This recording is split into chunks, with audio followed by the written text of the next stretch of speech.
My 5-year-old son suddenly said to me, "Mom, I've been bound to a system with a mission. If my mom isn't Aunt Susan, I'll be erased." I was half doubtful, until one night.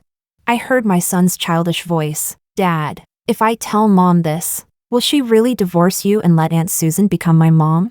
My husband patted his head. "Of course, your mom used the exact same trick on me back then. That's how we ended up having you." All of a sudden, I felt exhausted, so I called out to the system, "I want to go home." Chapter 1. The system, which had been dormant for a long time, awakened again, hearing my words. It sounded surprised. "Host, your previous conquest mission was completed perfectly. Staying in this world, you live a life free from worries, with a wealthy husband and a well-behaved child. Why would you choose to go back?" I didn't answer, while the conversation in the yard continued. "I promise you, Dad, I'll definitely complete the mission. I'll help you get rid of Mom, that big bad villain, as soon as possible, and let Teacher Susan marry you." Francis chuckled softly. "All right. It's a deal. Our Thomas has grown up. He's a real little man now." I stared blankly at the moon in the sky and said to the system, "Because I miss home." The system was confused. "Isn't this your home?"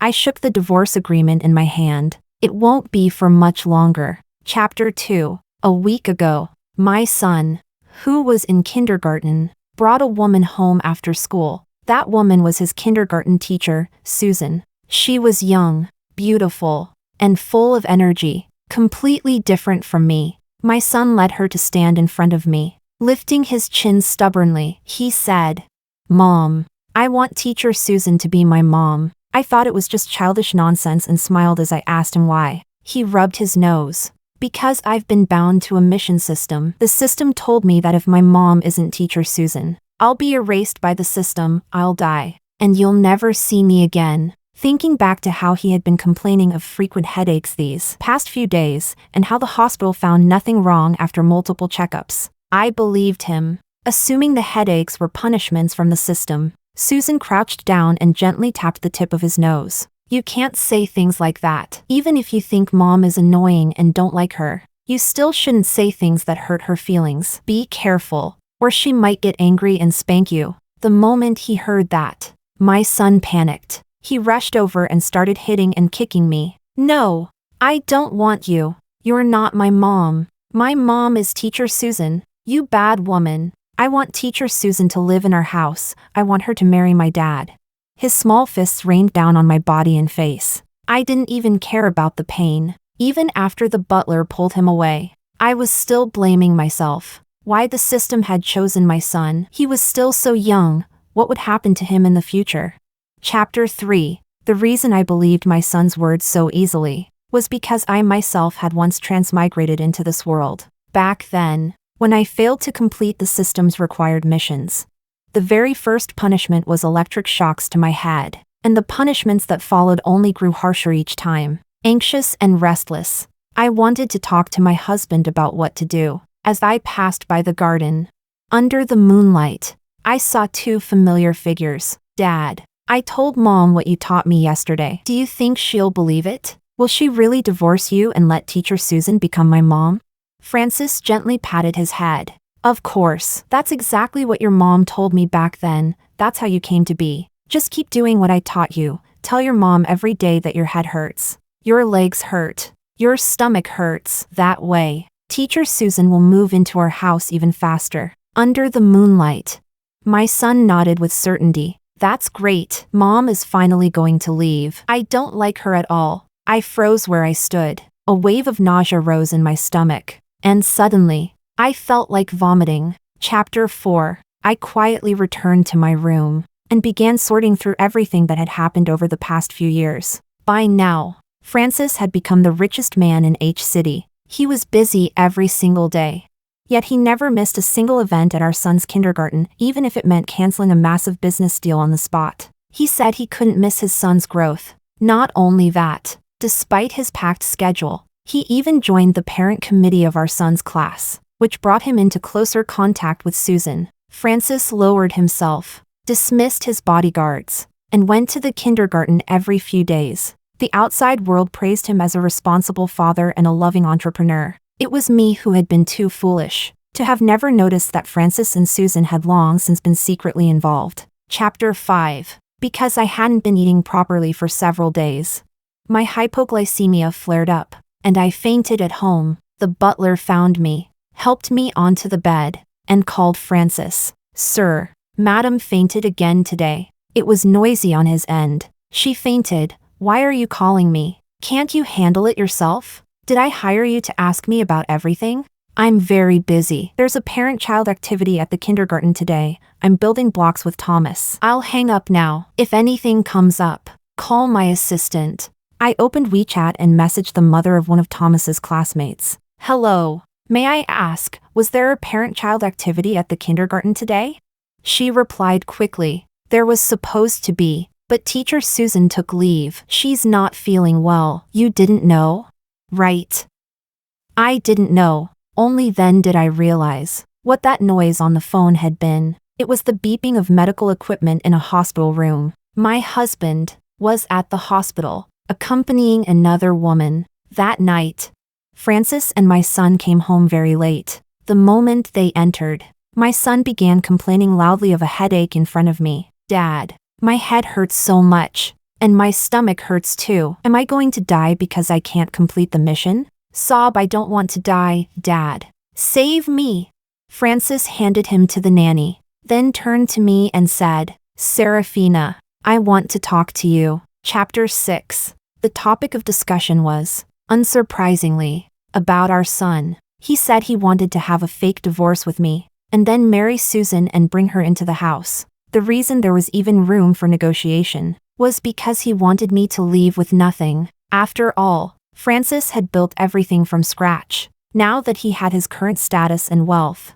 How could he possibly bear to hand half of it over to me?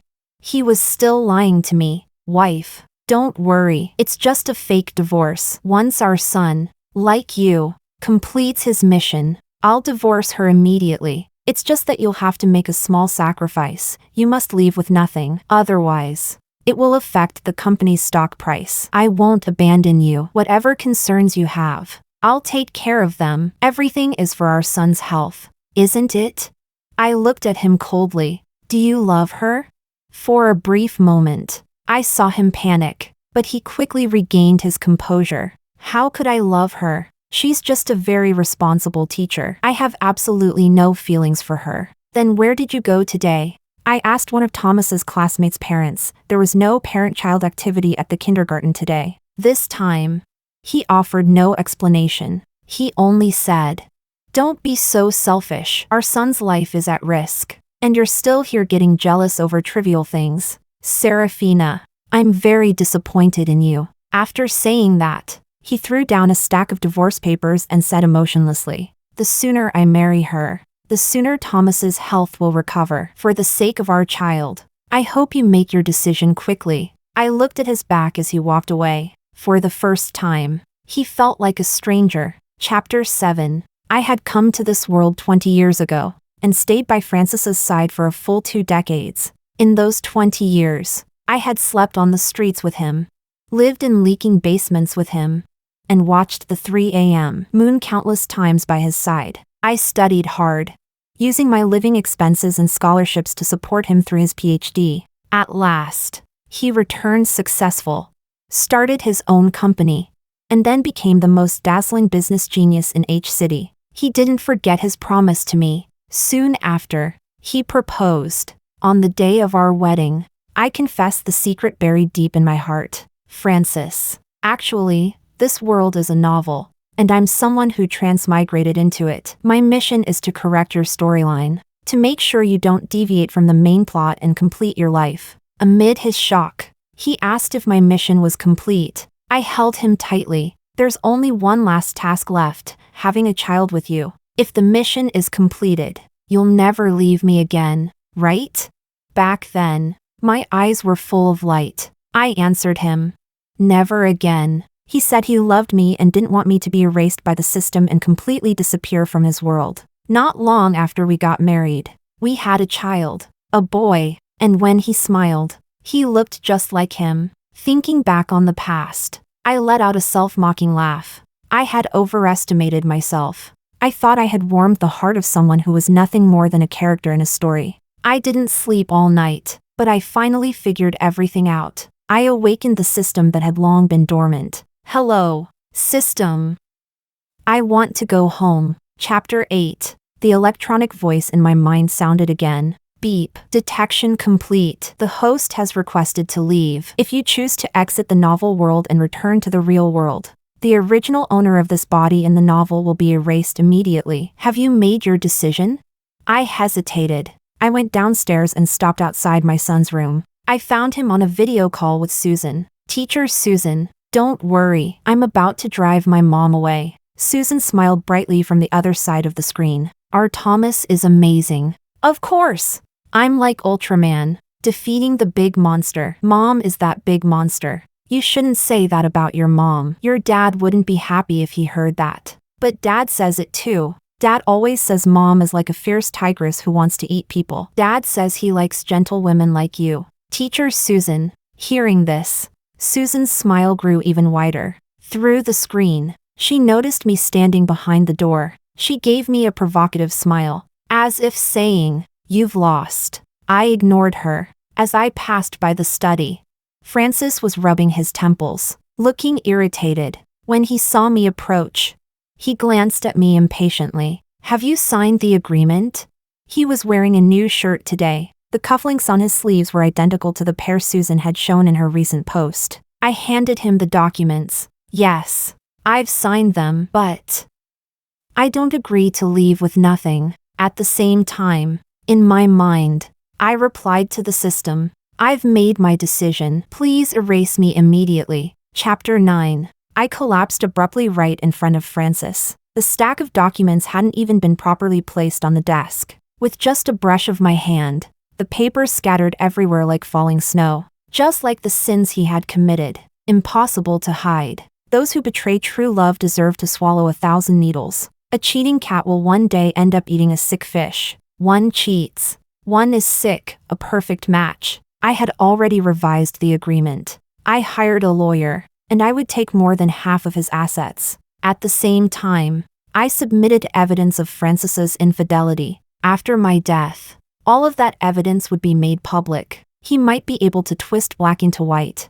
But the surveillance footage scattered throughout the kindergarten would not lie. Before he could order it destroyed, I had already extracted all the recordings. The footage was so disgusting it could make someone lose their appetite for 3 days. For someone who cared so much about reputation, falling from such heights would be quite a spectacle. Fine. If you won't leave with nothing, I can give you 100,000 upfront. Let's finalize the divorce first, and we'll talk about the rest later, okay? Just as his words fell, my body suddenly went limp, and I collapsed to the ground. The fall wasn't light. My head slammed hard against the floor, but Francis only glanced at me briefly before saying impatiently, "You've already used the fainting trick once. Serafina, I hope you can act a bit more mature. 100,000 isn't a small amount. Back then, when we only had 1,000 a month, we still managed. I can even promise to pay you 100,000 every year. Let's part on good terms." I didn't respond. He frowned and looked at me again. "Looks like your hypoglycemia really flared up. You're always so emotional whenever you're upset. You stop eating and drinking. How are you supposed to raise a child like that? Thomas is going to inherit the company. Is he supposed to collapse on the ground like you at the slightest problem?"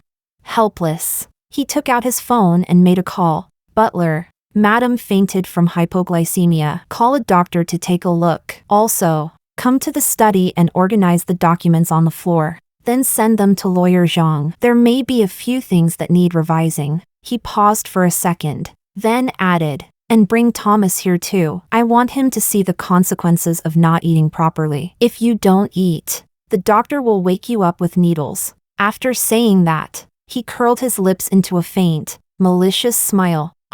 He had used this trick on me before, saying that if I didn't eat properly and fainted again, Dr. Gu would wake me up with needles. He put down his phone and looked at me again. I was wearing an old-fashioned dress. It was one Francis had bought for me when his company had just started and secured its first round of funding. He had said that now that he had money, I could choose any dress in the mall, but I picked a cheap one, so cheap that later, even a single scarf I owned cost more than it. Yet I loved it, even after I had countless dresses. This one remained my favorite. When I fell, the corner of the desk tore it open. The jagged rip stretched from my back to my waist. Only after I drifted into the air did I see it clearly. This dress was really ugly. How had I ever liked it before? Francis saw me lying there alone on the floor. Perhaps he felt a hint of pity.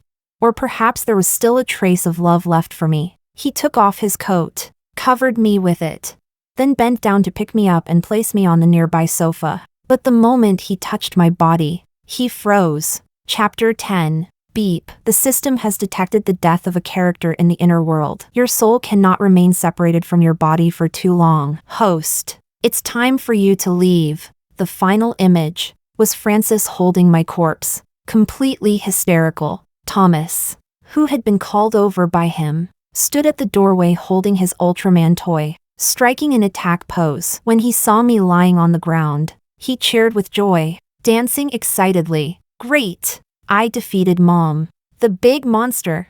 I'm going to tell Aunt Susan so she can move into our house and become my new mom. When the heart dies, perhaps there are no emotions left at all. I said to the system.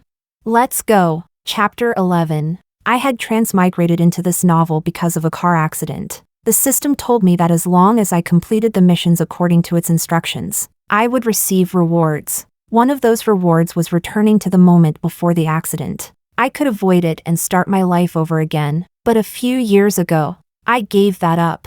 I chose to stay in the novel and spend the rest of my life with Francis. Although, in this world, I would receive a large sum of money after the divorce.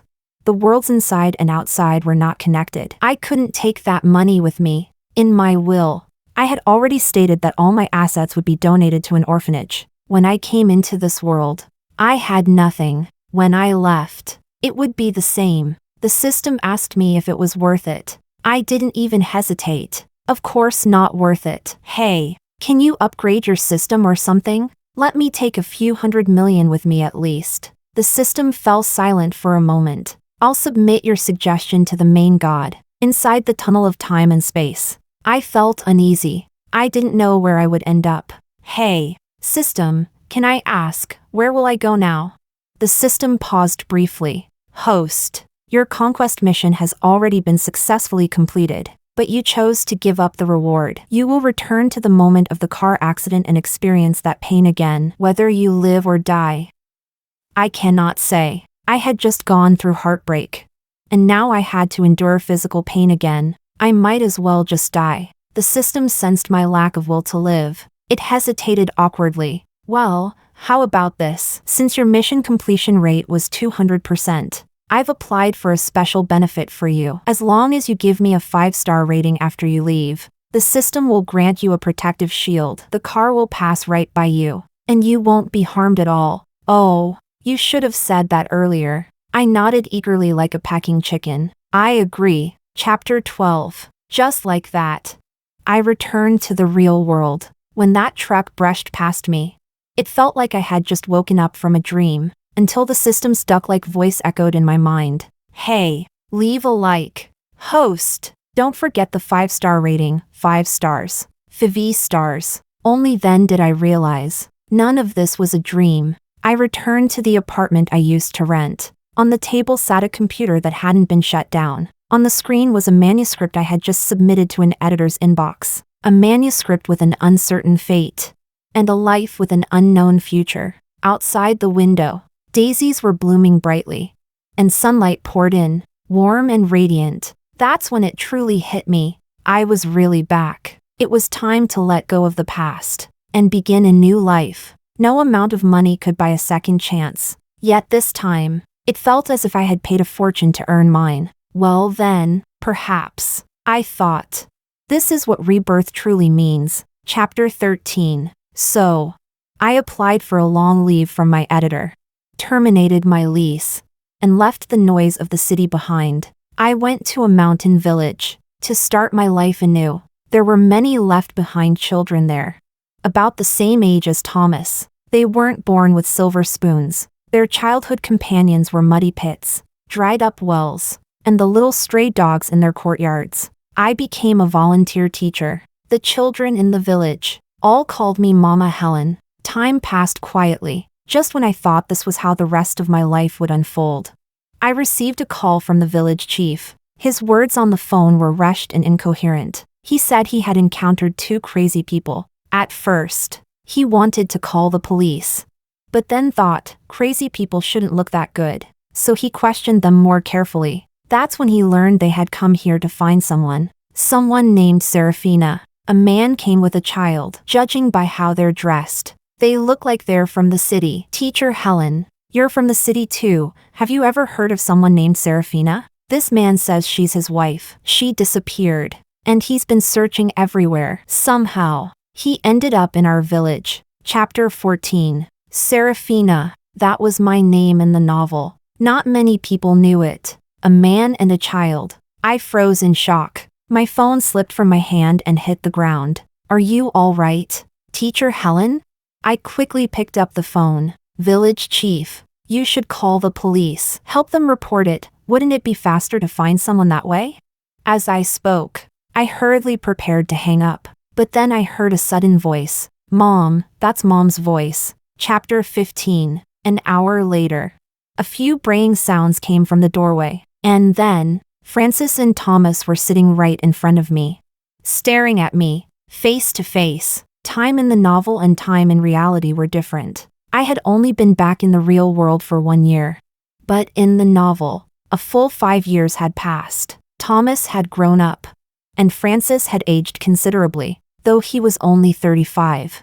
His temples were already streaked with gray. Thomas was filthy, like a child just pulled out of the mud. The moment he saw me, he rushed into my arms. Mom, sob. I finally found you. Please don't abandon me, okay? Mom, I missed you so much. He had grown much taller. Standing there, he now reached my shoulder. He cried so hard, every word accusing me of heartlessly leaving him behind. Was it really me who abandoned him? I pushed him away. Looking at him, I spoke clearly, word by word. Thomas, I never abandoned you. It was you. You were the one who said you didn't want me anymore. Hearing that, he cried even harder. No, it was Mom who didn't want me. I won't listen. I won't listen. It was you who abandoned me. How can a mother argue with a child like this? Francis sat beside us in silence. He just sat there, watching me. Only after Thomas had cried himself exhausted did he speak. Aren't you going to explain? I spread my hands. Wasn't I the one who needed an explanation? But who could tell me? How had the two of them ended up in the real world? In my mind, I frantically called out to the system. After a long while, it stretched lazily and let out a yawn. Hello, my dear host. Long time no see. What can I do for you? You don't seem to be in a great mood. Ho! Holy sh! Clearly, it had also noticed the two standing in front of me. Wait, host. This is completely illogical. As far as I know, the inner world and the real world should never overlap. Because of your 5-star rating, the main god granted me a very long vacation. I have no idea what's going on. Let me check the database first and see what exactly happened. Seeing me lost in thought, Francis gestured for me to come closer. Serafina, come here. I'll tell you everything that happened after you left. Sorry, sir, I replied calmly. My name is Helen now. Chapter 16. After I died, he went to great lengths over my death. He kept saying, I mean, she only skipped meals once in a while. How could she just die? She only had the occasional stomachache. How could it end like this? Not until the doctor handed him a stack of reports. Sir, these are your wife's medical records over the years. She had instructed us not to let you know, but now that she has passed away, I believe you should see them. Francis's hands trembled as he flipped through each page. Living with him for years in that leaking basement, I developed severe rheumatism. Every rainy night felt like needles piercing through my bones, while he was out chasing business deals.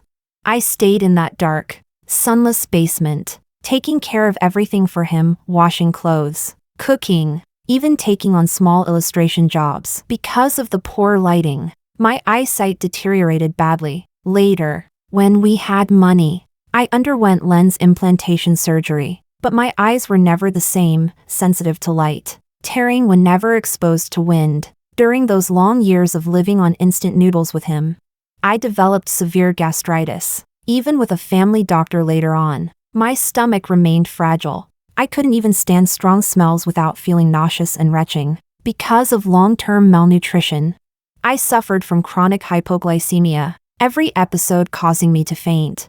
I had already been living in so much pain. I could have requested to leave the system at any time, but I didn't. I endured everything silently, just to stay with him for one more day. But he, at 30 years old, Francis sat alone in the dark study. He slumped in the very spot where I had died, drinking bottle after bottle of alcohol, smoking cigarette after cigarette. Then, Susan arrived, bringing Thomas with her, and knocked on the door. Francis, Serafina is gone. She's completely disappeared from this world. She will never come back. But now you have me. I'll love you well, and I'll take good care of Thomas. The three of us can live a good life together. That's what matters most. Her words struck him like a thunderclap. He suddenly grabbed Susan and dragged her into the room. It was you who killed Serafina. His grip was too strong. Susan was thrown to the ground, her elbow hitting hard and splitting open. She looked up,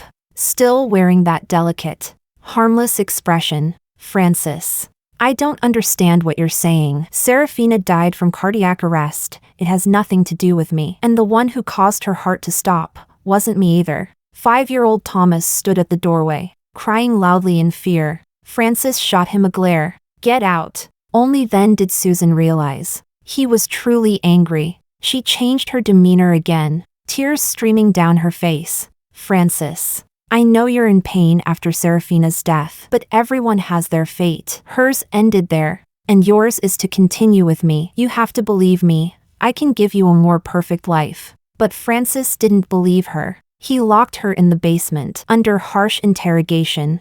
He finally learned the truth. Susan was a transmigrator with a conquest mission. Her task was to drive me away and marry Francis. At this point, Francis's emotions grew agitated. He stood up, trying to pull me into an embrace. Serafina, you see, I do love you. I was just blinded by that so-called system. I couldn't tell right from wrong. Couldn't tell who truly loved me. I was deceived by Susan. She had the system's influence. She manipulated me, made me fall for her. The moment you died, I woke up. I don't love her. I've always loved you. Chapter 17. And indeed, just as he said, after I died, he forced everything about the system out of Susan. I had told him about it before, but he had only treated it as my wild imagination. Susan was locked in a dark, sunless dungeon, tortured by him day and night, until she was barely alive. She tried to request an exit from the system,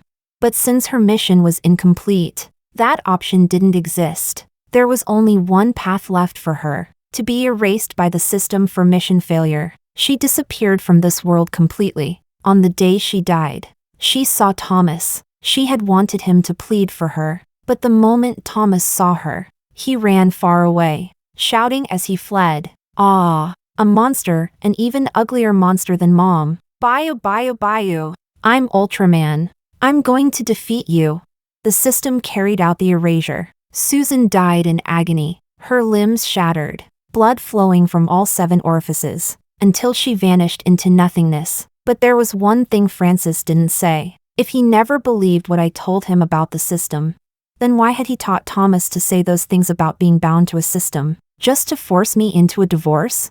It was like a pet cat that had been lost and then found again. It would never ask its owner why they had once walked into a pet shop. Some questions already have answers that both sides silently understand. After learning the truth about the system, he poured his entire fortune into scientific research. Francis believed that since I could enter that world, he could leave it too. Over 5 years, he drained all his savings, throwing everything into the project, until 5 years later, the project he funded finally created a single time travel machine. He input Thomas's DNA into the machine to locate my position. Sir, have you really thought this through? This experiment is not yet perfected. The risks are extremely high. The future is uncertain. You might die inside, or you might never come back. Francis didn't hesitate. I've made my decision. Start the machine. He stepped inside. A small hand grabbed his sleeve. Dad, I want to go too. I kind of miss Mom. When they opened their eyes again, they had fallen into a mountain valley. Chapter 18. Mom, wasn't I brave? The space-time tunnel was so dark, I was really scared. But when I thought about the stories you used to tell me when I was little, I wasn't afraid anymore. But that kind of tunnel, I had walked through it alone, twice. The first time, full of hope. The second time, with a heart already dead. Mom, I was wrong. I didn't understand when I was little. But now I'm 10. I know now that Teacher Susan was the bad one. She's the one who caused your death. Mom, can you forgive me? As he spoke more emotionally, he started crying again. At that moment, my door was suddenly pushed open from the outside. A group of fluffy little heads squeezed their way in. They held sticks in their hands, clearly terrified themselves, yet still trembling as they rushed inside. Bad guys. Let go of Mama Helen. Chapter 19. Mom? Hearing those children call me that. Both Francis and Thomas froze. Thomas reacted in less than a second. He rushed forward and shoved the leading child to the ground. Who allowed you to call her that? She's my mom alone. The child who fell was named Chwama, a child of nearby herders. Chwama had lost his parents at a young age. Raised only by his grandparents, he was thin and small. That fall clearly hurt him, but he still got back up. Anyone who makes Mama Helen cry is a bad person. Only then did I suddenly realize. There were tears on my face. Chapter 20. I sent them outside. They had nowhere to go, so they set up a small thatched hut next door. They ate, lived, and slept there. Francis and Thomas said they wanted to stay, and staying meant falling from the clouds back into the mud. The life of luxury they once had was gone. All that remained was simple food, drafty walls, and a leaking roof. Last night, a heavy storm came. Their hut was destroyed. Thunder roared across the sky, and Thomas cried out in fear. After being soaked in the rain, he developed a high fever in the middle of the night, drenched from head to toe. Francis held Thomas and crouched outside my door. Serafina, save him. He's your child too. I found a donkey cart and took Thomas to the town hospital overnight. After a long, exhausting night, his fever finally subsided, drained in both body and mind. I turned to go back home, but Francis grabbed my hand. How could I ever forget the warmth I had known for 20 years? And yet now, my heart felt nothing at all. I shook his hand off. When I looked up, I saw that his eyes had reddened. Outside, there was only a dim kerosene lamp. Under that faint light, the hair at his temples looked even grayer. Serafina, is there really no going back? I looked at him quietly. There's no going back. His hair had turned white overnight, on the day the doctor declared my death. In the years that followed, he devoted himself entirely to building the time machine, no longer caring about his appearance. He used to be someone who cared deeply about how he looked. I found a box of hair dye. It's plant-based. It won't harm your body. You should dye it. He stared into the distance. After a long time, he finally said, if only time could stop turning back, we could grow old together in love. That was once my favorite line of poetry. I used to repeat it to him all the time. But I asked him, what are the first two lines of that poem? He froze awkwardly, unable to answer. See?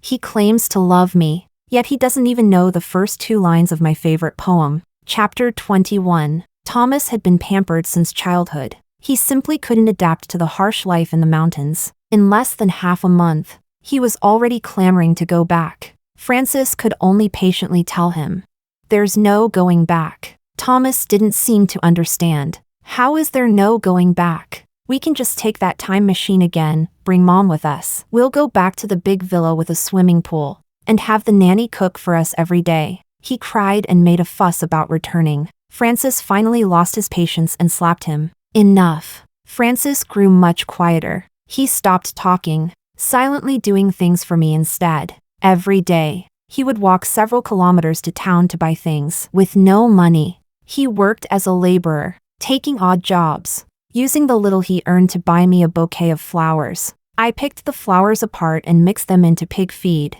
The piglets ate happily. Sometimes, after carrying bricks all day under the scorching sun, he would buy a pound of ribs for me. Serafina, these are your favorite sweet and sour ribs. You used to say you loved the ones I made better than any 5-star restaurant. I waved my hand immediately. Kids, come here. We have something delicious today.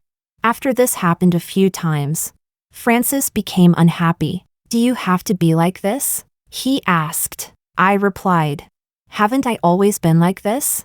Furious, Francis stormed out. Not long after, there were shouts from outside. It was Joama's voice. I hurried toward the sound. Joama was covering his eyes, his face full of terror. Following his gaze, I froze in shock. Chapter 22. Inside a cardboard box in front of me lay several small dog corpses, strewn in disarray. Their bodies had been cut open. The sight was unbearable. They were Dango and her puppies, the dogs that had guarded our home. Dango was a little stray I had picked up just a week ago. She had become a mother. A terrible premonition struck me. I turned sharply toward Thomas, who was hiding in the corner. He pretended to look around, mimicking our expressions of fear. Oh my God, how did the puppies die? Did a wolf get into the yard? His acting wasn't convincing. Every movement betrayed him as the culprit. I strode over, pulled a small knife from his bag. Tell me, why did you do this? Thomas was startled. The moment I raised my voice, he burst into tears. Wah! Mom can only have one child. She can't have so many. After saying that, he pulled out a small black puppy from his bag. I like this black one. So the dog mom can only have this one baby. All the others had to die. But what he didn't know was, the very puppy he claimed to love the most had already been smothered to death by his own hands. Joama was furious. He rushed forward and shoved Thomas to the ground. Do you know that Dango was Mama Helen's favorite dog? She picked her up and raised her herself. Thomas, bigger and stronger now, raised the knife in his hand, ready to stab. I reacted quickly and knocked the knife away. Maybe I used too much force. 5 finger marks instantly appeared on his arm. And Francis, he just stood there, watching everything in silence. Finally, he spoke. Thomas has become like this because you left, but he's still a child. As long as his mother stays by his side, guides him, and raises him properly, he'll change. Serafina, can we start over? Let's raise Thomas together again, like before, all right? Chapter 23. The next day. I threw all their belongings out. Get out. I don't want to see you ever again. The only reason I didn't call the police on you earlier was because I must have been out of my mind. Yesterday, when Dango died, whatever nonsense was in my head cleared out too. I'm the one who got her killed. Now get out. Thomas started crying again. He had always been like this as a child, quick-tempered, always crying, thinking tears could solve everything. If he couldn't get candy, he cried. If he couldn't play on his phone, he cried. If he wanted to go out and couldn't, he cried. If I didn't buy him the toy he wanted, he cried. When he bullied others in kindergarten, he would cry first and twist the story, believing it would earn him forgiveness. His crying gave me headaches. And I knew this was not an easy child to raise, so I had been stricter with him. Yet Susan only needed to give him a few candies. And he started shouting about wanting a different mother. Francis blocked my hand as I tried to close the door. Serafina, I love you. Can't we really start over? I looked at him coldly. Don't force me to call the police. Thomas couldn't have dissected those puppies on his own. 12 of them. 12. I didn't realize you had already gone this insane. You don't love Thomas at all. You're just using him as a tool to bind me to you. You don't need to use this kind of method to force me to start over with you. What Thomas becomes in the future has nothing to do with me. I already have nothing to do with you anymore. And the same goes for him. Do you understand?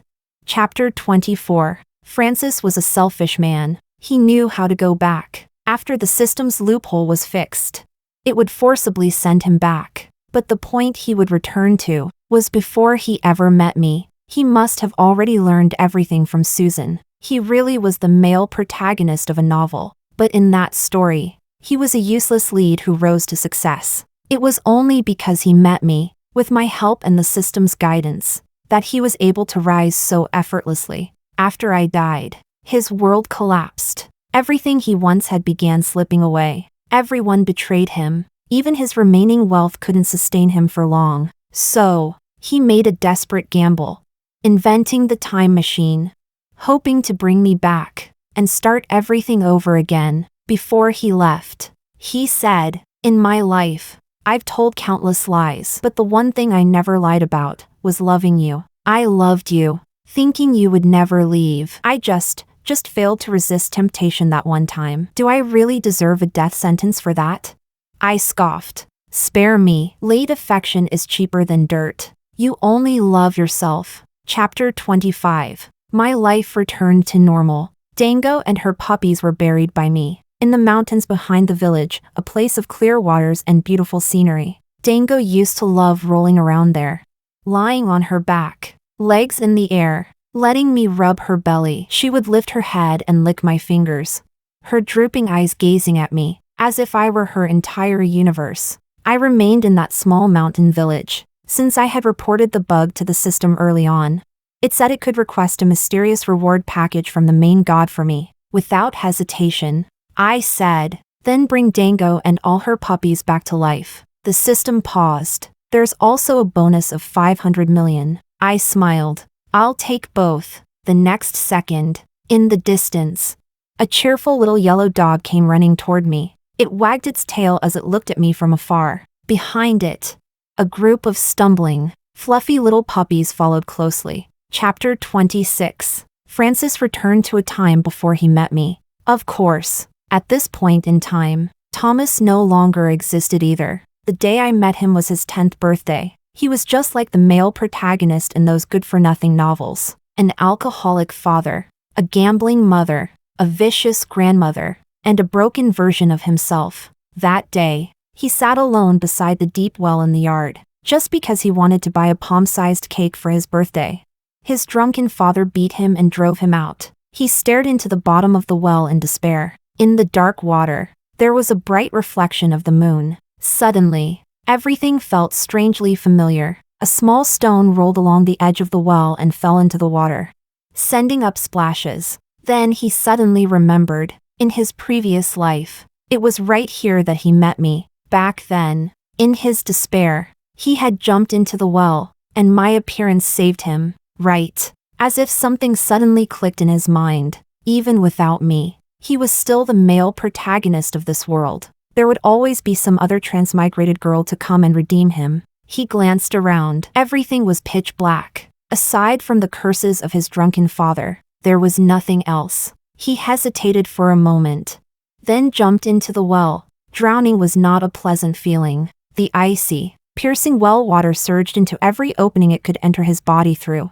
Very quickly, he could no longer breathe. Even his ears throbbed painfully from the pressure. He struggled to reach upward, thinking someone would pull him out, just like the first time we met, when I pulled him from the well. But no one came, until the last trace of air in his lungs was squeezed out by the water. He died just like that. But then, he lived again. He started over. The alcoholic father, the gambling mother, the vicious grandmother, the broken him. That day, he sat alone beside the deep well in the yard, just because he wanted to buy a palm-sized cake for his birthday.